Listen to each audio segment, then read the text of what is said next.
Você acredita que Deus responde às orações?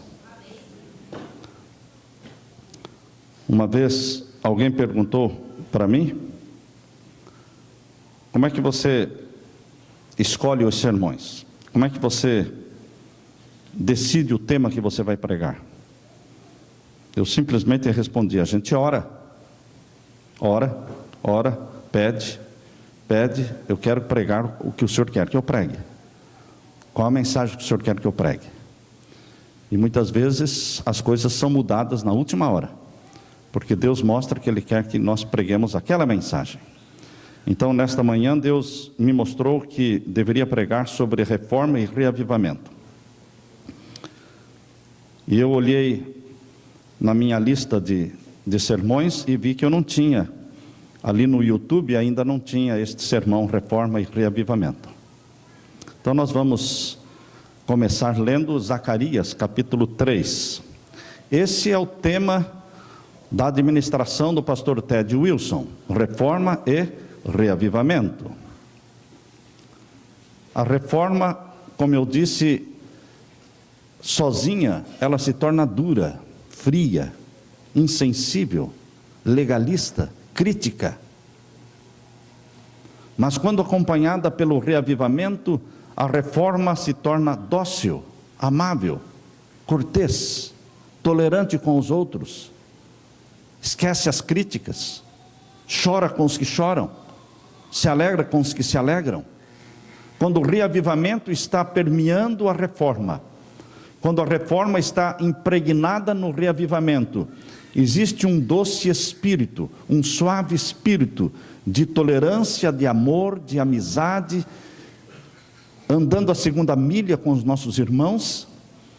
Quando o reavivamento e a reforma estão mesclados, o que existe não é o estender do dedo, e sim o estender da mão para levantar os que caem, usando de misericórdia para com aqueles que ainda podem não estar no patamar em que você está.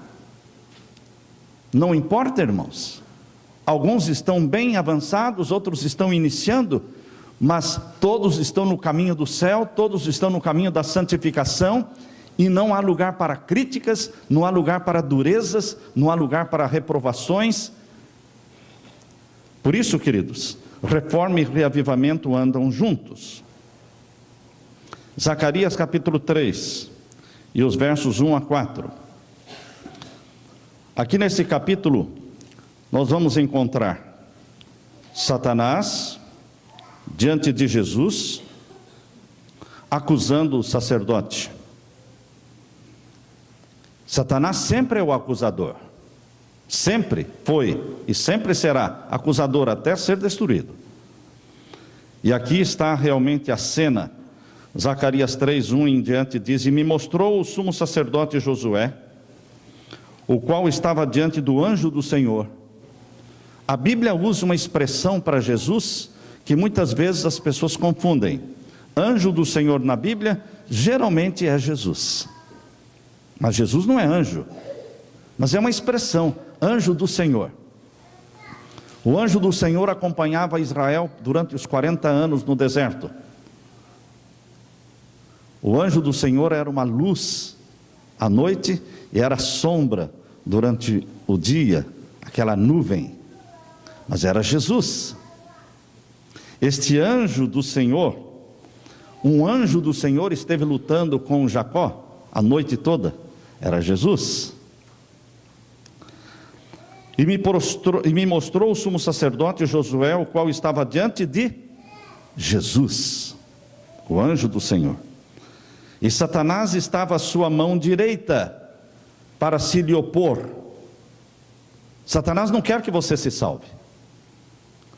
Satanás usa os seus pecados, usa a sua natureza pecaminosa para reivindicá-lo como sendo dele. O trunfo de Satanás em mim e em você é a natureza pecaminosa que nós temos. Esse é o trunfo dele. E ele nos reivindica como sendo dele, por causa das nossas fragilidades e pecados. E ele reclama Por isso ele está aqui diante de Jesus e diante de Josué, não é? E o verso 2 diz: mas o Senhor disse a Satanás. Estão vendo aí que agora o anjo do Senhor já é o Senhor? É Ele, é Jesus. O Senhor te repreende, ó Satanás. Sim, o Senhor que escolheu Jerusalém te repreende. Não é este um tição tirado do fogo? Quantos estão no fogo, mas são tirados do fogo? São salvos. Multidões na hora 1/10 serão salvas. Multidões na hora 1/10 serão tiradas do fogo e salvas pela graça e pelo sangue de Jesus. E o verso 3 diz: ora Josué, vestido de vestidos sujos, estava diante do anjo. Quem não tem vestidos sujos? Quem ousaria dizer: eu não tenho vestidos sujos? Os nossos vestidos sujos é a natureza pecaminosa que nós temos. Nascemos com ela. Nascemos gerados em pecado. Em pecado me concebeu a minha mãe. Eu não preciso pecar para ser pecador. Basta nascer. Você não precisa pecar para ser pecador. Basta nascer.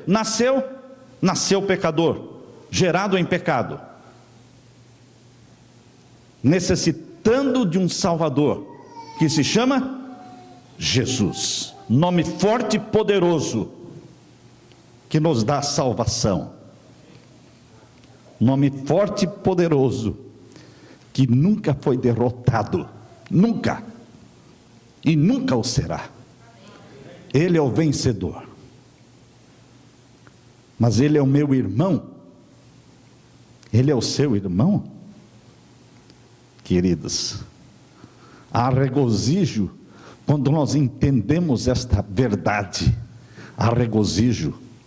Sua cabeça deixa de ser cabisbaixa e a sua cabeça é levantada e você olha para o céu, de onde vem o socorro, de onde vem a mão poderosa de Deus para levantá-lo cada vez que você cai.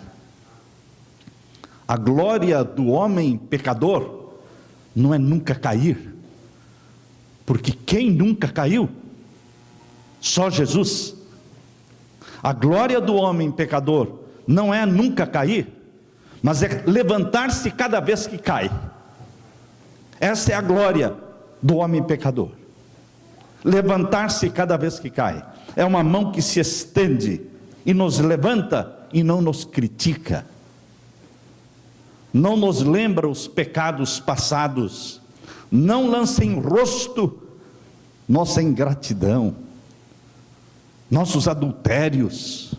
Não, Ele nos abraça, nos aconchega junto dEle.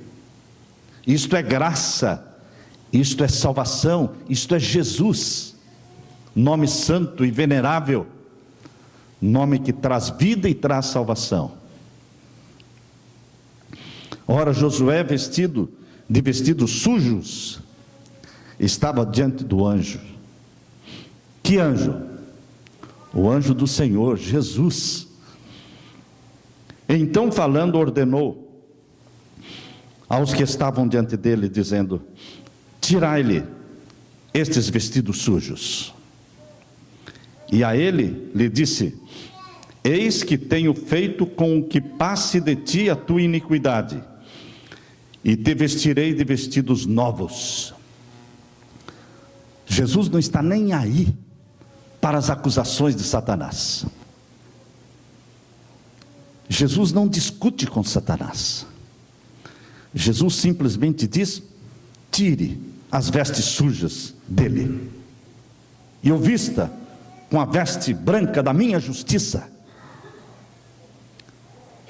E Satanás é emudecido.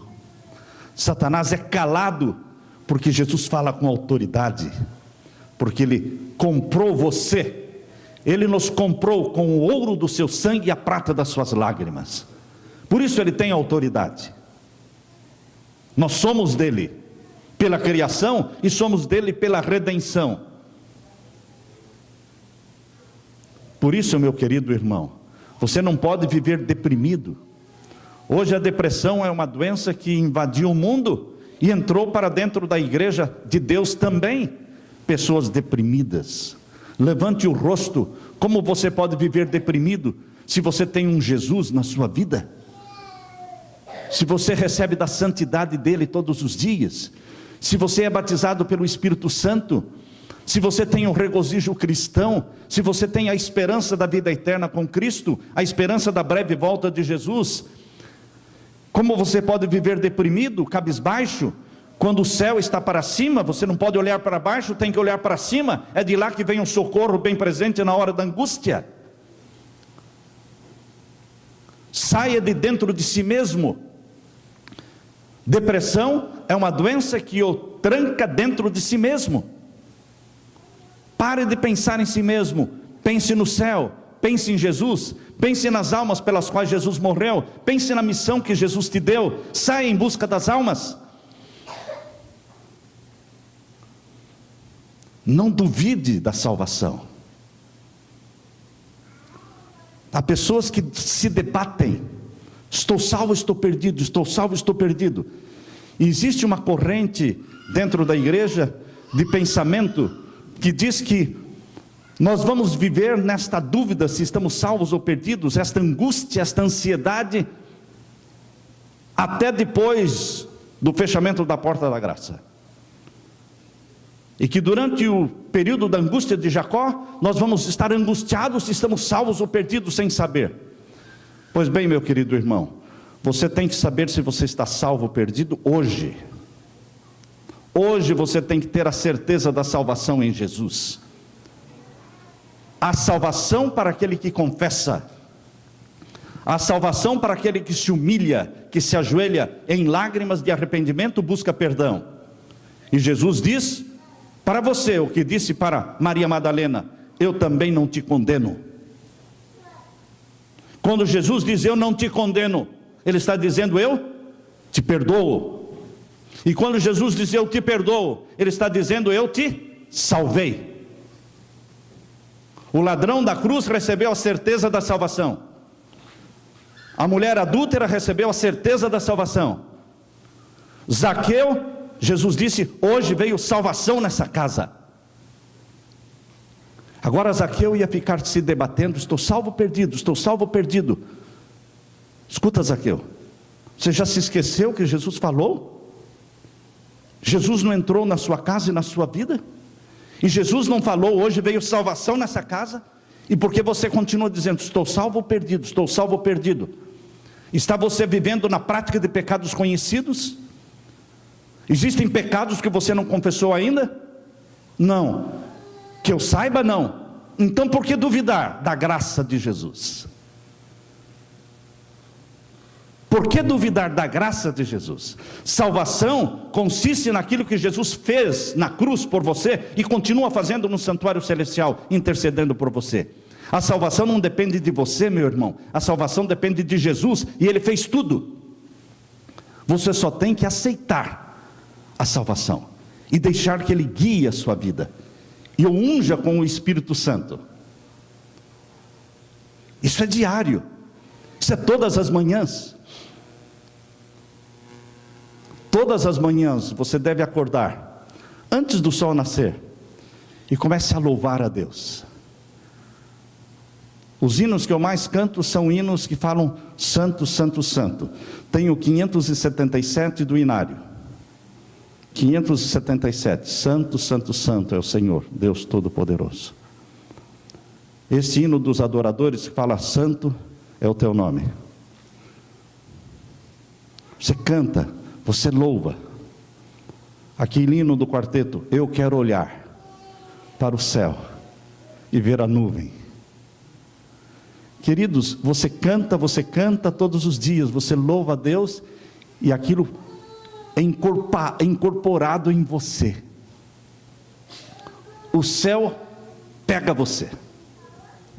A santidade de Jesus pega você. Ela gruda em você. Não é só o mal que é pegajoso, não. O bem também é pegajoso. Quando você contempla o Santo de Israel, você é feito santo ao Senhor. Mas isto é diariamente, insistentemente, com perseverança e determinação. Aconteça o que acontecer, você não vai sair de casa sem se ajoelhar e cantar e louvar e pedir o batismo do Espírito Santo e dizer: Senhor, eu estou pronto para o altar e eu estou pronto para o arado. O que o Senhor quer de mim? Se o Senhor quiser me colocar no arado para lavrar a terra, para trabalhar, eis-me aqui. Se o Senhor me quiser colocar sobre o altar para que eu seja sacrificado e que eu morra hoje, eis-me aqui. Eu não te peço vida, eu não te peço morte, eu unicamente te peço poder para viver, para glorificar o teu nome, os dias e os meses e os anos que o Senhor quiser. Eis-me aqui, envia-me a mim. Um dia Deus perguntou: a quem enviarei? E quem há de ir por nós? Isaías respondeu humildemente. É com humildade e com coração tremente que você responde: eis-me aqui, envia-me a mim. Não é com arrogância, não é com espírito de orgulho. O Senhor escolheu o homem certo, olha aqui. Não, é com humildade que Isaías respondeu: Senhor, eis-me aqui, envia-me a mim, usa-me, batiza-me, cobre-me com a tua justiça, envolve-me nos teus braços. Queridos, Zacarias capítulo 3 e o verso 5: e disse eu: ponham-lhe uma mitra limpa sobre a sua cabeça. E puseram uma mitra limpa sobre a sua cabeça, e o vestiram de vestidos, e o anjo do Senhor, ou seja, Jesus, estava ali. E Jesus protestou a Josué dizendo: assim diz o Senhor dos exércitos, se andares nos meus caminhos. Está vendo aí o caminho da santificação? Esse é o caminho da santificação. Isso acontece depois que você é salvo por Jesus. Você deixa de andar nos caminhos de Satanás, do reino das trevas, das baladas, das músicas do mundo, enfim, você começa a andar nos caminhos do Senhor. Os caminhos de Satanás perdem atração, o pecado não lhe é mais atrativo, o pecado se torna repugnante. Você começa agora a andar nos caminhos de Deus. Se andares nos meus caminhos e se observares as minhas ordenanças, também tu julgarás a minha casa, e também guardarás os meus átrios, e te darei lugar entre os que aqui estão.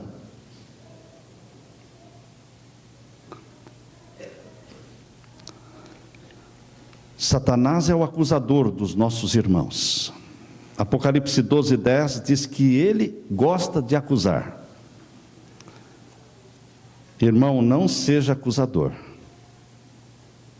Quando você acusa, você está fazendo a obra de Satanás. Apocalipse 12:10. Aqui nós lemos: e ouvi uma grande voz no céu que dizia: agora chegada está a salvação, e a força, e o reino do nosso Deus, e o poder do seu Cristo, porque já o acusador de nossos irmãos é derribado. Até a morte de Jesus na cruz, Satanás ia ao céu, de quando em quando, e sempre estava acusando os irmãos de Cristo. Como acusou Jó, ele acusava todos. Mas quando Jesus morreu na cruz, ele foi derribado, ele foi derrubado, ele foi lançado do céu pela segunda vez. A primeira vez ele foi lançado do céu Na batalha que houve em Apocalipse 12, verso 7, houve batalha no céu, Miguel e os seus anjos batalhavam contra o dragão, e batalhava o dragão e os seus anjos, mas não prevaleceram, nem mais se achou lugar nos céus para ele. E foi precipitado o grande dragão, a antiga serpente, chamado o diabo. Isso foi lá, antes da criação de Adão e Eva. Ele foi expulso do céu. Mas depois, em Gênesis capítulo 3, diz que ele conseguiu levar Eva e Adão ao pecado. E ele se tornou o senhor da terra, Satanás, o representante da família humana. E queridos, agora ele comparecia no céu, nos concílios celestiais, representando o planeta Terra. E ali ele acusava os seres humanos diante de Deus, o acusador dos irmãos de Cristo. Mas quando Jesus morreu na cruz, sem pecado, morreu pelos nossos pecados, então Satanás foi expulso do céu outra vez, agora como representante da terra, porque o representante da terra dali para frente seria Jesus, nome santo e venerável, Jesus amigo, Jesus perdoador, Jesus que deu a vida por você, Jesus que ressuscitou por você, Jesus que subiu ao céu por você, e Jesus que vai voltar buscar você. Esse é o nosso representante no céu. O acusador foi expulso, e os acusadores dentro da igreja precisam ser expulsos, porque são de Satanás. Como Satanás acusou Josué e o povo de Deus, assim em todos os séculos ele acusa os que buscam a misericórdia e o favor de Deus. A controvérsia se repete em relação a cada alma que é libertada do poder do mal e cujo nome é escrito no livro da vida do Cordeiro. Jamais é alguém recebido na família de Deus sem que se exalte a decidida resistência e raiva do inimigo Satanás, quando alguém é recebido na família de Deus. Mas aquele que foi a esperança de Israel, aquele que é a defesa de Israel, aquele que é a nossa justiça e redenção, ele também, Jesus, é a esperança da igreja hoje. As acusações de Satanás contra os que buscam o Senhor não são movidas pelo desprazer que Satanás tem pelos pecados que nós cometemos, não. As acusações de Satanás contra você e contra mim não é o desprazer dele pelos pecados que nós cometemos, porque ele gosta destes pecados que nós cometemos. As acusações de Satanás contra você e contra mim, qual é o fundamento das acusações? A inimizade que ele tem com Jesus. Tudo o que Satanás faz é por causa da inimizade que ele tem contra Jesus. Satanás se regozija nos defeitos de caráter daqueles que foram comprados pelo sangue de Jesus. Ele se regozija quando você diz: eu não consigo vencer esse defeito. Ele se regozija quando vê que você está desanimando. Eu não vou mais confessar esse pecado, eu não consigo vencer mesmo, para que continuar confessando? Isso é hipocrisia. Todo dia eu estou confessando o mesmo pecado, vou parar de confessar. Não, irmão, continue confessando, até que você crie vergonha na cara e pare de pecar. Porque o que precisa é vergonha na cara, irmãos. E quando você fica confessando todos os dias o mesmo pecado, vai chegar um momento que você vai sentir vergonha e vai falar: Senhor, eu tenho que romper com o pecado. E é hoje, Senhor, que eu quero romper com esse pecado. Basta, liberta-me dele. Eu te autorizo a fazer esta libertação na minha vida. Satanás exulta nos defeitos de caráter acariciados, defeitos acariciados. Eu estou há 30 anos na igreja, estou há 40 anos na igreja. E daí, queridos? 30, 40 anos praticando os mesmos pecados. Lembre-se, o pecado é um ato voluntário da alma. Lembre-se disso. O pecado é um ato voluntário da alma. Eu peco porque Satanás não... Deixa de lado Satanás aí. Eu e você temos dentro de nós uma natureza que se chama pecaminosa. E nós somos tentados pela natureza pecaminosa que nós mesmos temos. Vocês já leram lá em Tiago? Abra sua Bíblia em Tiago. Sim, capítulo 1, verso 13. Obrigado. Ninguém sendo tentado diga, de Deus sou tentado, porque Deus não pode ser tentado pelo mal, e a ninguém tenta. Mas cada um é tentado quando atraído e engodado, como? Pela sua própria concupiscência, pela sua própria natureza pecaminosa, nós somos enganados.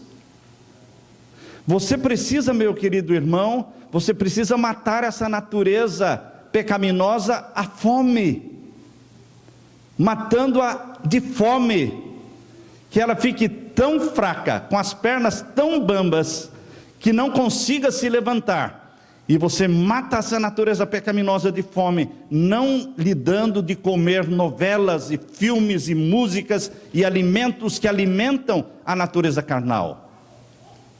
Alimente somente a natureza espiritual, a natureza santa gerada pelo Espírito Santo em você, através do estudo diário da Bíblia, da confissão diária, do louvor diário, da busca do batismo do Espírito Santo diariamente, e você vai fortalecendo a natureza espiritual. Esqueça a natureza carnal, não a alimente. Lembre-se, natureza carnal gosta de carne. As acusações de Satanás contra o povo de Deus é porque ele é inimigo de Jesus.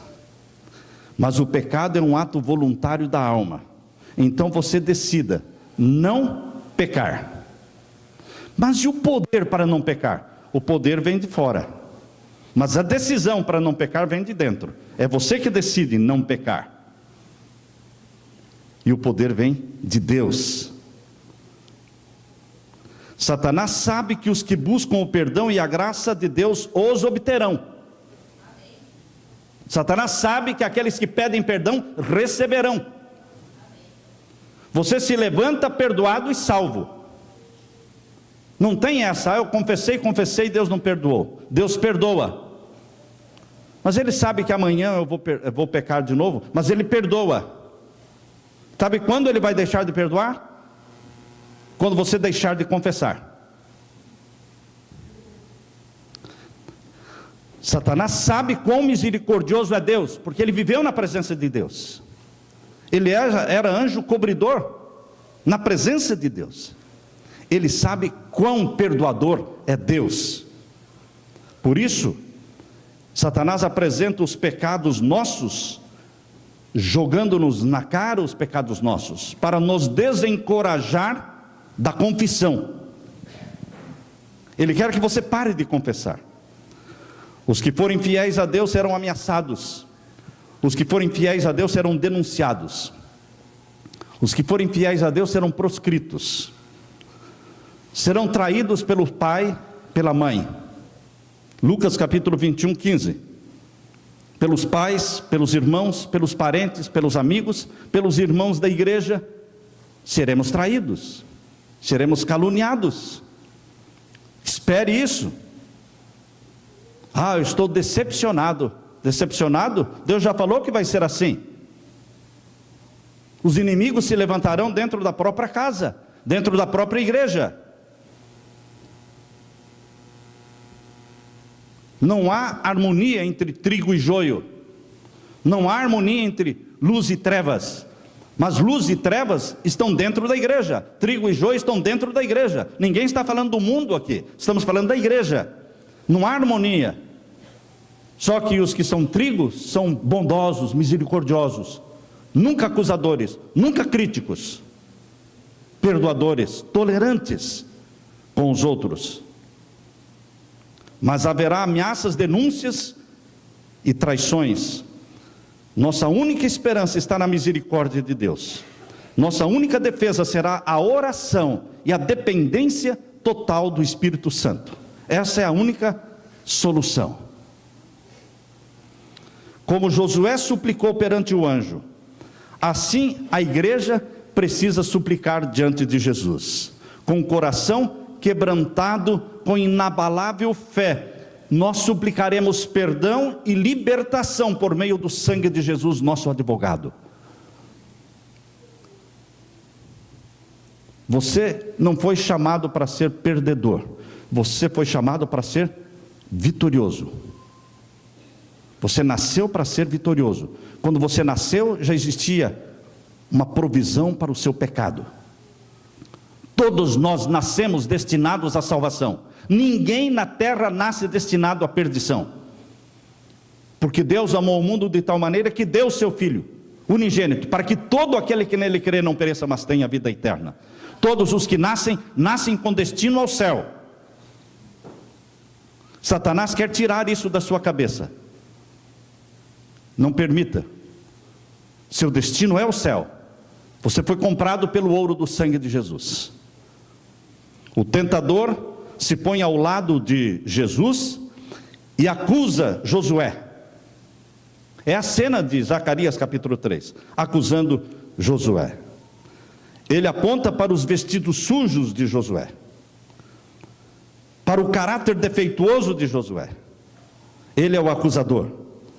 Satanás apresenta nossas fraquezas, nossa leviandade, nossos pecados de ingratidão, nossa dessemelhança com Cristo, que tem desonrado a Jesus. Satanás usa tudo isso para apresentar diante de Jesus e pergunta: é este povinho que o Senhor quer colocar no meu lugar? Eu fui expulso com 1/3 dos anjos do céu. Agora o Senhor quer colocar esse povo, com todos esses defeitos de caráter, lá no meu lugar? São eles que vão me substituir no céu? Ele ridiculariza, e Jesus diz: são eles mesmos, porque eu os comprei com meu sangue, eles são meus irmãos, porque com todos esses defeitos de caráter e pecados, eles confessam, eles se humilham, eles buscam perdão, eles buscam a graça. Não é o tamanho do nosso pecado, irmãos, mas é o tamanho da graça. Graça não se explica, graça se aceita, porque não dá para entender a graça. Por que Deus fez tanto para nos salvar a nós, míseros pecadores? Para mostrar diante do universo que existe graça, e que Deus não é aquilo que Satanás pintou de Deus, dizendo que Deus é ruim, Deus é arbitrário, Deus não é perdoador.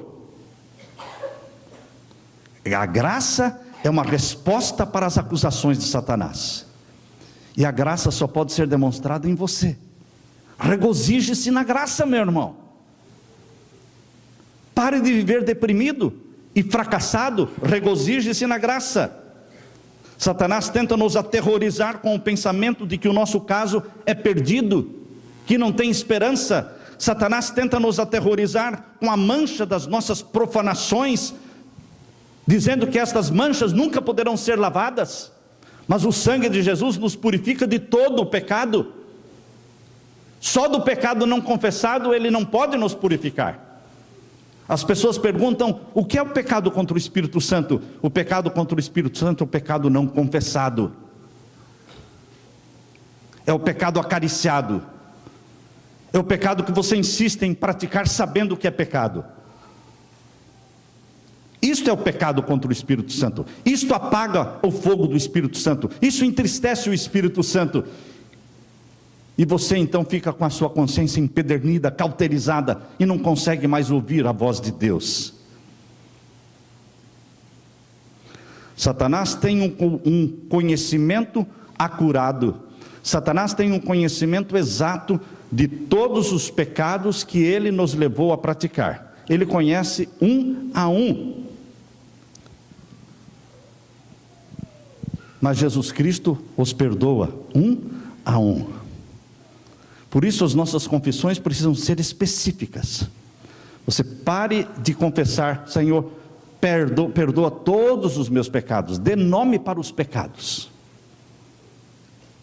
Dê nome para os pecados. Ó Senhor, me perdoe o pecado da pornografia. Eu sou um viciado. Isto te desagrada. Me liberta pelo sangue de Jesus. você peça perdão e corta a internet da sua casa. Porque não adianta nada você ficar pedindo perdão e libertação, mas a internet está lá.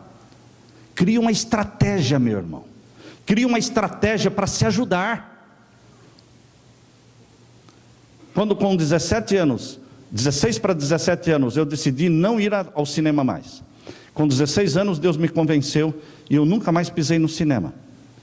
Mas com 16 anos, eu passando pelas ruas, avenidas de Curitiba, onde estavam os cinemas, eu parei de andar naquela avenida. Eu caminhava 2 ou mais quadras para não passar em frente do cinema. Você cria estratégias. Por que você vai querer se expor?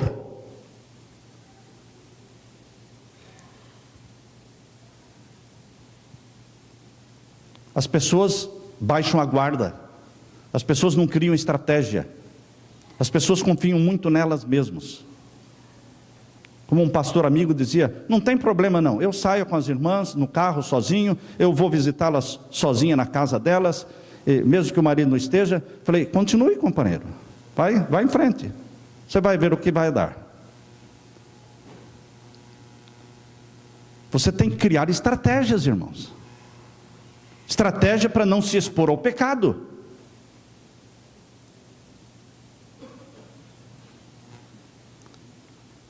Conquanto os seguidores de Jesus tenham pecado, e nós temos pecado, eles não se entregaram ao controle das instrumentalidades satânicas. Não é porque você pecou que você é de Satanás. Você só é de Satanás quando você não confessa. Não é quando você peca que você é de Satanás. É quando você não confessa que você é de Satanás. Entendeu, irmão? Ficou claro isso? Nunca estaremos sob o poder de Satanás se estivermos confessando em lágrima e arrependimento. Nunca. Não deixe o sol se colocar sobre a sua ira. Antes de dormir, confesse e regozije-se no perdão. Arrependemo-nos dos nossos pecados e procuramos o Senhor em humildade e contrição, e o advogado Jesus pleiteia por nós e nos cobre com a sua justiça. Jesus declarou para Satanás, diante de Josué, o Senhor te repreenda, ó Satanás, eu dei a minha vida por estas almas, eles estão gravados na palma das minhas mãos. Como é que Jesus pode se esquecer de você? Aqueles sinais, aquelas cicatrizes nas mãos de Jesus, nos pés de Jesus, na fronte de Jesus, são eternas. No novo céu e na nova terra, todo mundo vai estar muito bonitinho, perfeito, sem rugas, sem manchas, sem nada. Mas Jesus eternamente levará cicatrizes nas mãos, nos pés, na fronte, cicatrizes que nos lembram o preço que Ele pagou por mim e por você. Como é que Ele pode se esquecer de você, se Ele te tem gravado nas palmas das mãos? É possível? Não. Não é possível.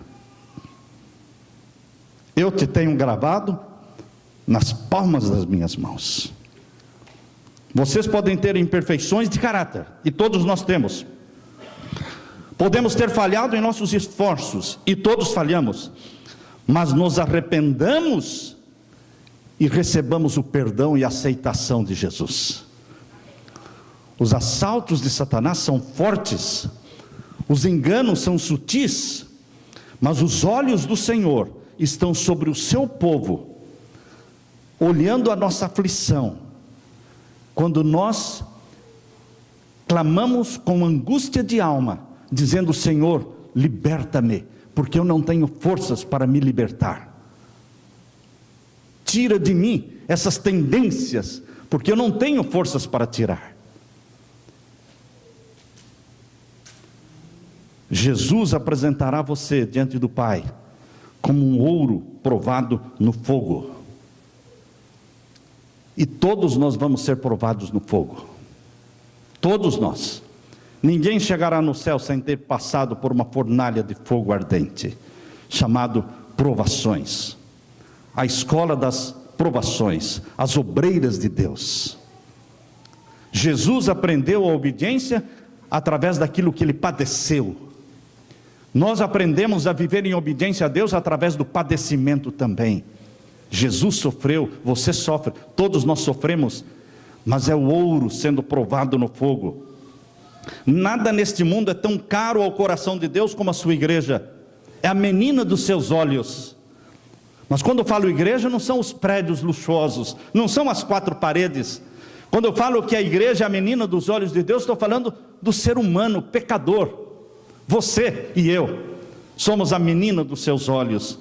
Ele não deixa o seu povo ser vencido pelas tentações de Satanás.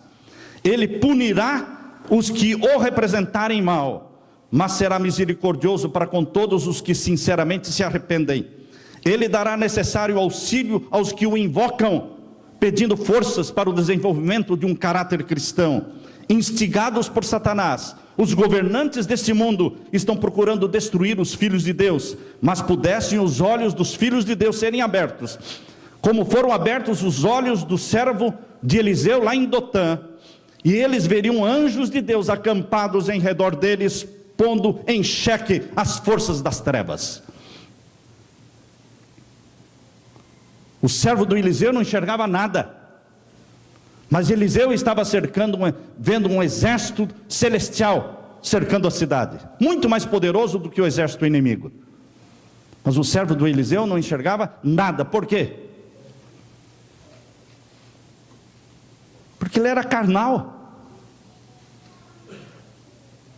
Como era o nome dele mesmo? Coitado dele. Acabou ficando com a lepra de Naamã. O mal pega, irmãos. O mal pega.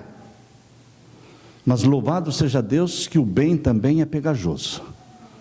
Quando você contempla a face de Jesus, quando você passa pelo menos 1 hora, presta atenção, irmãos, quando você passa pelo menos 1 hora, louvando ao Senhor, derramando a sua alma diante do Senhor, confessando e buscando o batismo do Espírito Santo, lendo a Bíblia, lendo o livro desejado de todas as nações, estas coisas celestiais pegam em você,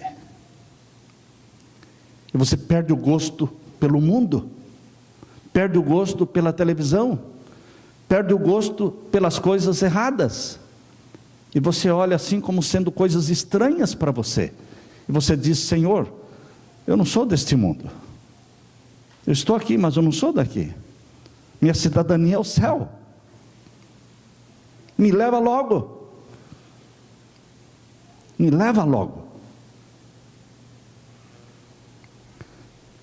Enquanto Satanás tem estado a fazer acusações, anjos santos, anjos invisíveis, estão passando de um para o outro lado, pondo sobre os fiéis servos de Deus o selo do Deus vivo. A obra do selamento.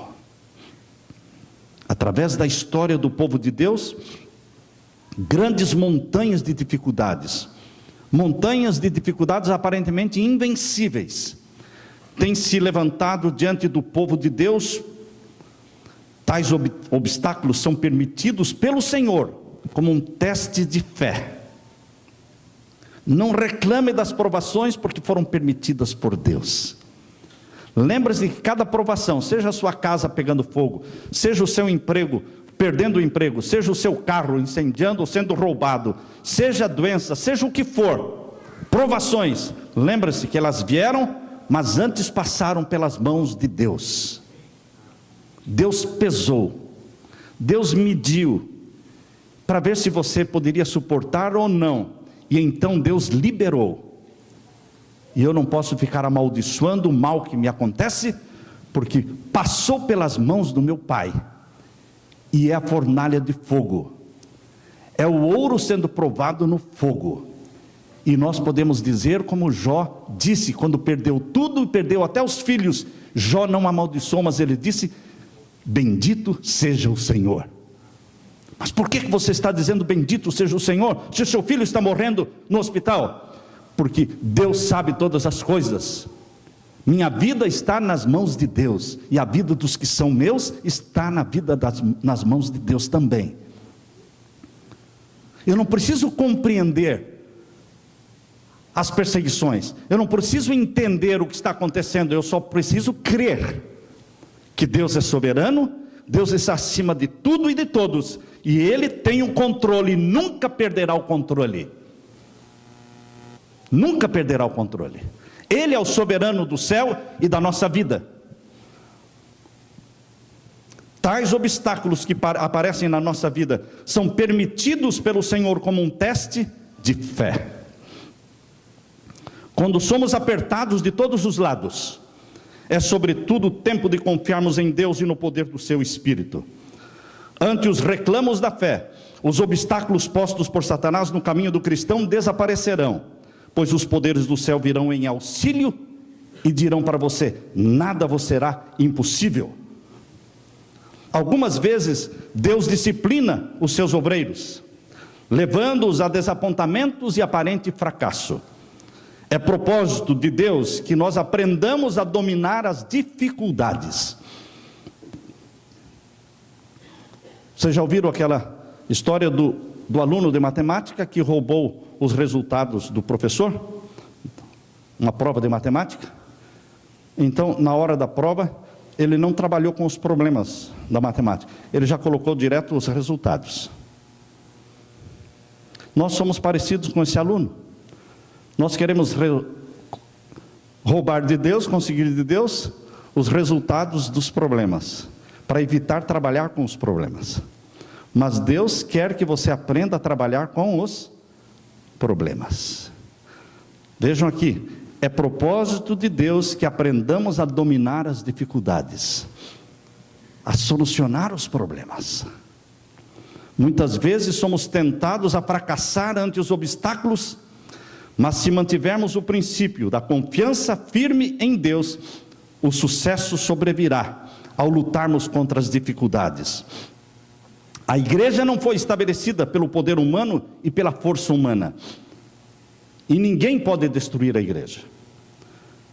A igreja não foi colocada sobre a rocha da força humana, mas sobre a rocha que se chama Jesus Cristo, a rocha dos séculos. Foi a igreja fundada e as portas do inferno não prevalecerão contra ela. Tem joio dentro da igreja, mas tem trigo. Deus tem o seu remanescente fiel, e ele permanecerá fiel até o fim, como Elias. Eu só restei, Senhor. E Deus disse: não, Elias, não é só você, tem mais 7.000. Deus tem um remanescente, sempre teve. A presença de Deus dá estabilidade. Não confie em príncipes, nem em filhos dos homens, é a palavra de Deus. No sossego e na confiança estaria a vossa força. Isaías 30, verso 15. Isaías 30, 15. Onde está a força nossa? No sossego e na confiança. A nossa força não está na correria de cada dia. Satanás quer que você se levante correndo, e corra o dia todo, e chegue tarde da noite em casa, sem tempo para nada, dormir pouco. Enfim, Satanás quer esta vida agitada, mas Deus está dizendo, Isaías 30, 15, no sossego e na confiança estaria a vossa força. Mas o povo não quer sossegar. Aquietai-vos e sabei que eu sou Deus. Não é na correria. Nós temos que nos aquietar para saber que Deus é Deus. No silêncio da comunhão. Não por força, nem por violência. Zacarias 4:6. Zacarias 4:6. Não por força, nem por violência, mas pelo meu espírito, diz o Senhor dos Exércitos. Os servos de Deus devem ser tão firmes como a rocha, retos nos princípios, mas do mesmo modo devem manifestar simpatia e longanimidade para com os que caem. Como a gente exclui gente tão facilmente. A pessoa fica 2 anos fora da igreja, não é excluída. A hora que ele volta para a igreja, aí ele é excluída. Queridos, misericórdia, tolerância,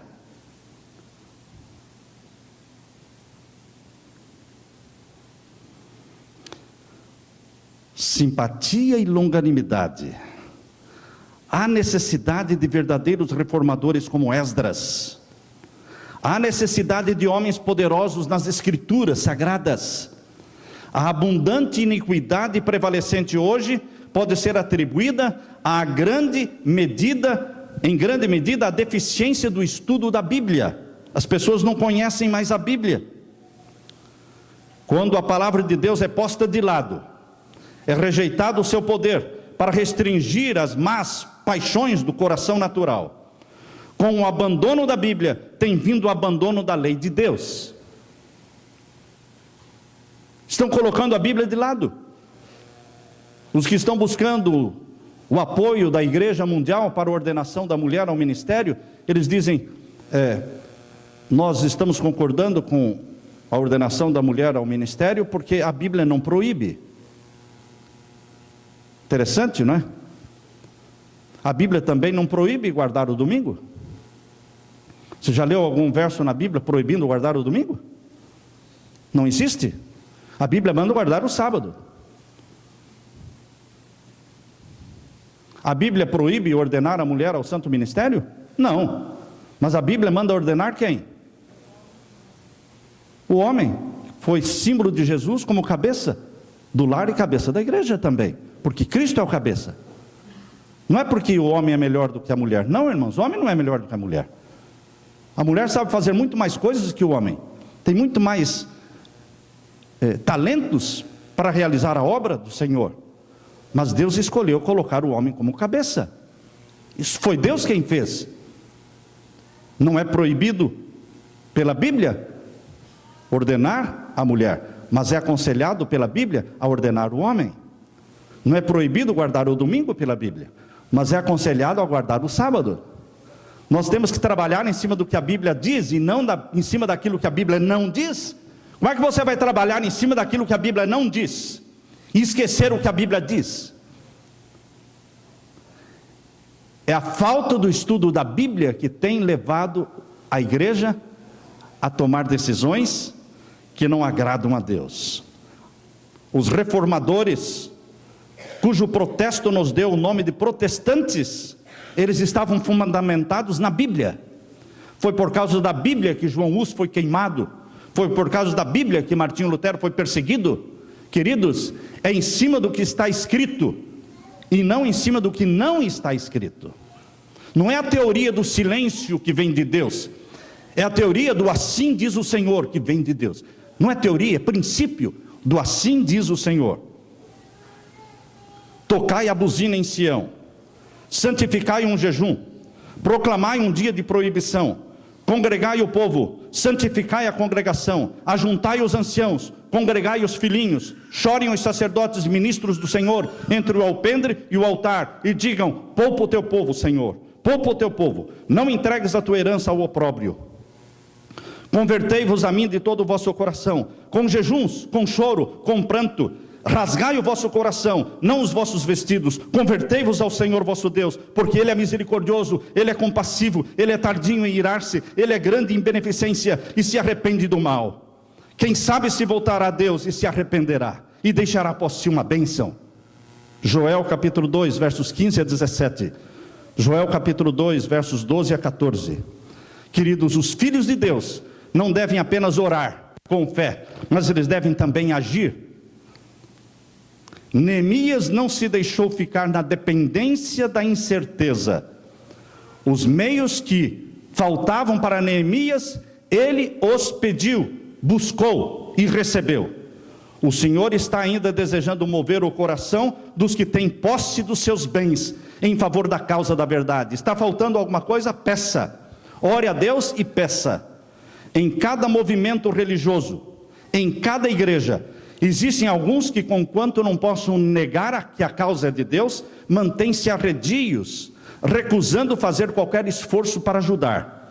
Faria bem se tais pessoas lembrassem o registro que é mantido no céu, o livro no qual não há omissões e nem erro, e pelo qual serão julgados. Ali no livro do céu, cada oportunidade negligenciada para o serviço de Deus é registrada ali. E ali, igualmente, cada ato de fé e amor é mantido em eterna lembrança. A igreja é em grande medida responsável pelos pecados dos seus membros. Ela encoraja o mal quando deixa de levantar a voz contra o mal. Encoraja o mal quando deixa de pregar contra o mal. Os costumes do mundo não são norma para o cristão, nem as músicas do mundo são norma para o cristão. Deus não quer que a sua igreja se torne semelhante ao mundo para atrair o mundo. Não devemos praticar as práticas sutis e astutas e as extorsões do mundo. Cada erro praticado em relação aos filhos de Deus é praticado contra o próprio Cristo na pessoa dos seus santos. Toda tentativa de tirar vantagem da ignorância das pessoas, toda tentativa de tirar vantagem da fraqueza e do infortúnio de uma pessoa é registrado no céu como fraude no livro de razão do céu. Uma pessoa é ignorante e você arranca dela as coisas, porque ela é ignorante. Uma pessoa está vendendo por R$1.000 algo que vale 10 mil, ela não sabe que vale 10 mil, e você arranca dela por 1.000 aquilo que valia 10, porque ela é ignorante. Mas nos livros do céu isso é registrado como fraude. É precisamente quando um homem chega ao ponto de tirar vantagem para si da desvantagem do outro. A esposa está enferma no hospital, está com câncer, ele não tem dinheiro para pagar o hospital, ele está vendendo a casa porque é a única coisa que ele tem, ele não tem de onde tirar dinheiro para pagar a dívida, ele vende por qualquer preço, então você oferece o mínimo possível e arranca dele a única coisa que ele tem. É precisamente quando um homem chega ao ponto de tirar vantagem para si da desvantagem do outro, que a sua alma se tornará insensível à influência do Espírito Santo, e o ganho obtido a tal preço é uma terrível perda. E chega em casa e diz para a esposa: fiz um ótimo negócio hoje. Não, você não fez um ótimo negócio, você fez um grande roubo. Os verdadeiros servos de Deus trabalham com determinação que não falhará, porque estão na constante dependência do trono da graça. Na obra da reforma que precisa ocorrer hoje, há necessidade de homens e mulheres, como Esdras e Neemias, que não desculpem o pecado, nem se esquivem de vindicar a honra de Deus. Esdras e Neemias se humilharam perante Deus, irmãos. Neemias não era sacerdote, Neemias não era profeta, Neemias não tinha título nenhum, mas ele era um reformador. Ele não era um reformista, ele era um reformador. Reformista é o que sai da igreja, reformador é aquele que fica dentro da igreja, fazendo a obra da reforma dentro da igreja. Ele era um reformador surgido para um tempo importante. Se os líderes na causa da verdade não mostram zelo, se são indiferentes, se são vazios, a igreja será descuidada e indolente. A igreja será amante dos prazeres, se a liderança for displicente, relaxada espiritualmente.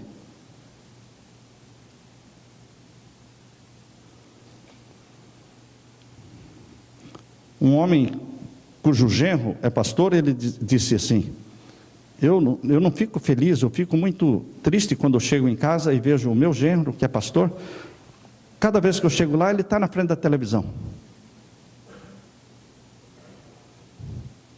Ele estava incomodado, porque ele é um membro fiel da igreja, mas vê o genro, que é pastor, sempre na frente da televisão. Quando a liderança é descuidada, negligente, a igreja será amante dos prazeres, porque a água nunca sobe acima da caixa d'água. A água nunca sobe acima da caixa d'água. A liderança da igreja é o limite de espiritualidade da igreja. A Bíblia se sobressai em contrastes vivos e evidentes. O pecado e a santidade são postos lado a lado na Bíblia, para que possamos discernir o bem e o mal, o pecado e a santidade, e tomar posição ao lado da santidade. Lembram-se vocês de Sambalá? Vocês lembram de Sambalá, de Tobias? Sambalá e Tobias tentaram prejudicar a obra de Esdras e de Neemias, colocar empecilhos, fazê-los parar de reconstruir a cidade de Jerusalém e o templo. Eles escreveram cartas para o rei, eles jogaram pedras, eles eram traidores, mas eles se faziam de amigos. Dentro da igreja existem hoje os Sambalás e os Tobias, que querem impedir a obra da reforma e do reavivamento. Os terríveis resultados da transgressão das leis de Deus são postos em contraste com as bênçãos da obediência. Deus está procurando reparadores de brechas feitas na lei de Deus. E eu termino lendo com vocês Isaías 58. Isaías 58, verso 12. Deus está procurando reparadores de brechas. Deus não está precisando de pessoas talentosas. Deus não está precisando de pessoas cheias de títulos. Deus está precisando de reformadores, reparadores de brechas. Isaías 58, 12 diz assim: e os que de ti procederem, edificarão os lugares antigamente assolados. Ou seja, vão voltar às origens, vão ser fiéis ao assim diz o Senhor. Os que de ti procederem, edificarão os lugares antigamente assolados. Levantarás os fundamentos de geração em geração, e chamar-te-ão reparador de brechas, restaurador das veredas para morar. E começa onde? Verso 13. O reparar as brechas começa na lei de Deus. Se desviares o teu pé do sábado. O sábado se tornou um dia como os outros. As pessoas viajam, compram, saem de viagem no sábado, chegam de viagem no sábado, vão para restaurantes no sábado, entram no pôr do sol sem santidade, sem ter tudo preparado dentro de casa para receber o dia do Senhor, com a família reunida, com cânticos de louvor a Deus. Deus quer fazer reforma.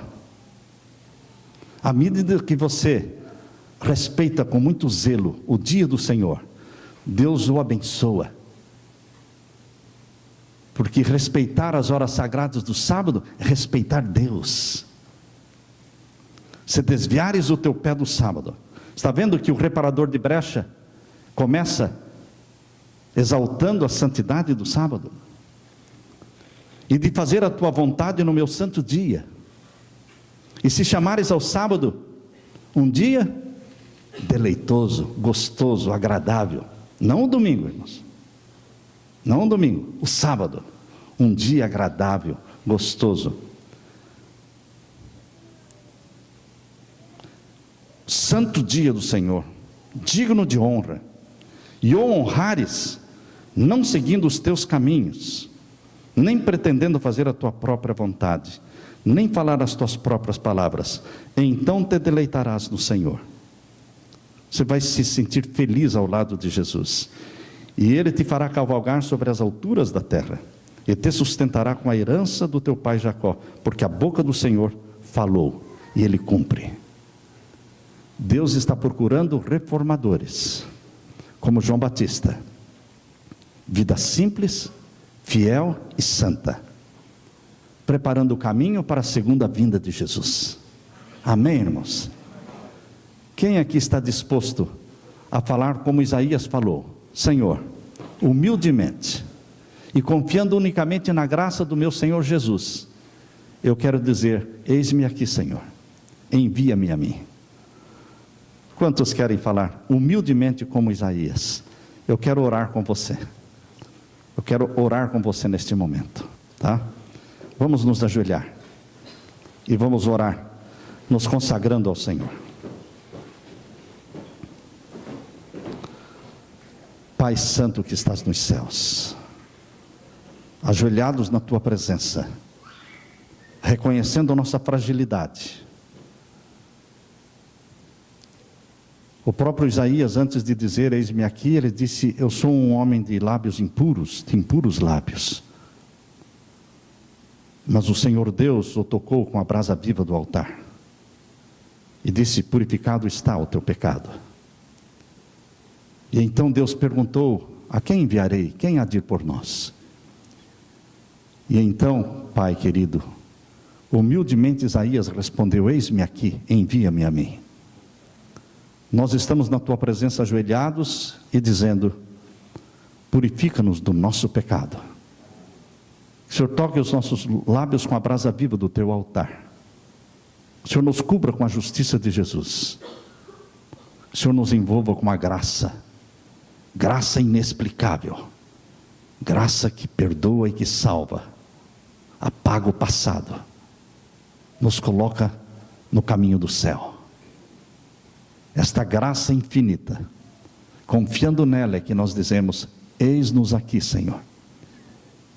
Envia-nos a nós, usa-nos, dá-nos o batismo do Espírito Santo, não só hoje, mas cada manhã, que sejamos templos do Espírito Santo. Em nome de Jesus que pedimos e agradecemos. Amém, Senhor. Amém.